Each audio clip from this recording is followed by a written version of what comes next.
புதுக்கோட்டை மாவட்டம் திருமயம் தாலுகா அரிம்பலம் அருகே ஓனாங்குடியில் ஸ்ரீ முத்துமாரியம்மன் கோவில் திருவிழாவை முன்னிட்டு வடமாடு மஞ்சள் போட்டி நடைபெற்றது.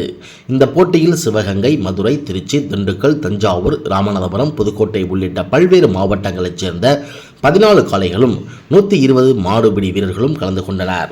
ஒரு காளை மாடு களத்தில் இறங்கியதும் 9 மாடுபிடி வீரர்கள் களத்தில் விளையாடினார்கள். இவர்களுக்கு 9 நிமிடம் நேரம் ஒதுக்கப்பட்டது. இந்த நேரத்திற்குள் மாட்டை பிடித்த மாடுபிடி வீரர்களுக்கும் வெற்றி பெற்ற காளைகளுக்கும் பரிசுகள் வழங்கப்பட்டது.